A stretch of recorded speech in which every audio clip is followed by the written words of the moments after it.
అలా ఎందుకు అనుకోవచ్చు?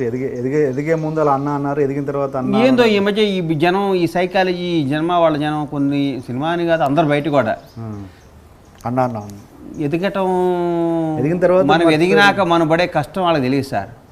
ఊరికి ఆడు కష్టపడి మేము పైకి వస్తే తట్టుకోలేడు. చెప్పారుగా మీకు ఇందాక ఎవరో అడ్డదిడ్డంగా సంపాదించి అని. ఆడు కష్టపడాడు చూసి తట్టుకోలేడు. నువ్వు కష్టపడి పైకి రా. టీఎస్ఆర్ కావా, అదే. అంతేగాని మనం ఇంకొంకొన్ని మనం క్రిస్టేజ్ చేయడానికి మన ఎవరు అండి. అన్న అనేది తక్కువ స్థాయిలో ఉన్నప్పుడు అన్న అన్నారు, ఇప్పుడు పైకి స్థాయికి ఒక్కోసారి ఎవరిని పడ్డా నాకు ఊత పదం. నాకు ఊత పదం అనుకోండి, మంచి కానీ చెడు కానీ ఊత పదం. నాకు అందరినీ చిన్నోడైనా అది కాదన్నా అంట.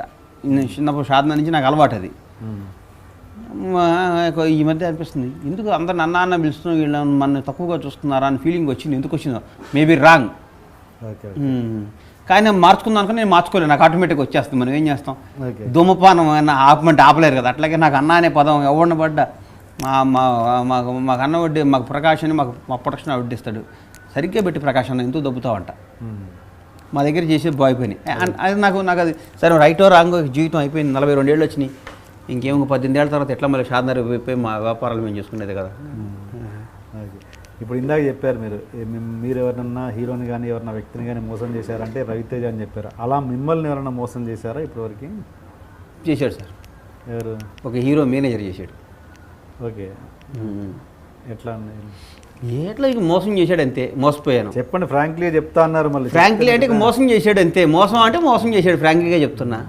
ఇప్పుడు సినిమా చీట్ చేశాడు. సినిమా తీసిన ఒక హీరో మేనేజర్. ఎలా చేశాడు? ఇక అన్ని విధాలా వాడుకున్నాడు మనని.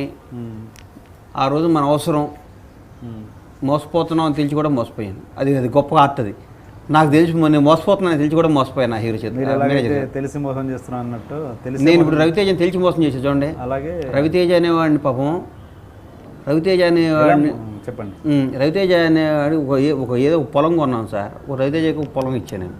కొన్నాడు నా దగ్గర. ఆయన ప్రేమగా కొనుక్కున్నాడు పొలం. ఆ పొలాన్ని కింద నాది ఇంకో 30 ఎకరాల పొలం ఉంది. 30 ఎకరాలు అమ్మాలంటే 25 ఎకరాలు ఇస్తేనే అమ్ముతా అన్నాడు. ఓకే, 30 నాది 40 ఉంది. అప్పుడు రవితేజ దగ్గర పోయి అబద్ధం చెప్పి అన్న నీదేదో గవర్నమెంట్ వాళ్ళు అక్విజిషన్ చేస్తున్నారు అమ్మేద్దామని. నమ్మాడు పాపం. నమ్మి ఇచ్చాడు.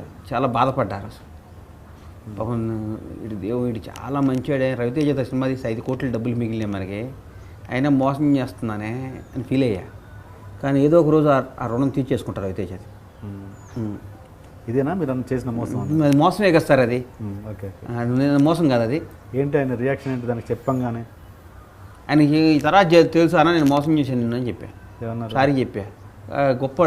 గొప్పవాడు కాబట్టి నాకు తెలుసురా అన్నాడు అంతే. నన్ను ఎరా అంటాడు, నాకు తెలుసురా అన్నాడు. ఓకే, మొత్తానికి ఏంటి మోసం అని చెప్పన్నారు, చెప్పేశారు. చెప్పనంటే రవితేజ పాపం నిజాయితీ పడు కదా సార్ పాపం. ఆయనతో ఉన్న మీకు రిలేషన్ ఏంటి? ఆయన క్యారెక్టర్ గురించి మీ రిలేషన్ చెప్పండి. అంటే కష్టపడి పైకి వచ్చిన 100% చిరంజీవి తర్వాత 100% ఈ రోజుకి కూడా డబ్బు విలువ తెలుసు నాకు. డబ్బుని ఇష్టపడేవాళ్ళు అంటే నాకు మోజు సార్ బాగా. డబ్బుని రెస్పెక్ట్ ఇచ్చేవాళ్ళు అంటే ఒక ఫ్యామిలీ, ఒక భార్య, ఒక పిల్లలు, ఒక అమ్మ, ఒక నాయన, వీళ్ళందరూ ఇట్లా ప్రేమగా చూసేవాళ్ళు అంటే నాకు ఇష్టం బాగా. అట్లా ఇండస్ట్రీలో చాలా తక్కువ మంది ఉండేది. ఒక ఫ్యామిలీ అంటే ఒక రవితేజ కది విపరీతంగా ఉంటాయి. వాళ్ళ అమ్మ నాన్నని, వాళ్ళ ఫ్యామిలీని బాగా చూస్తాడు. మేము ఆర్భాటాలు పోం సార్. మేము ఇన్ని చేసినా మేము ఆర్భాటాలు పోయి మా ఫ్యామిలీని బయటకు తీసి అట్లా చెయ్యం. మా స్టైల్ అది, బేసిక్గా మా స్టైల్ అది. మేము ఎక్కడికి మా ఫ్యామిలీతో మేము బయటికి రాం.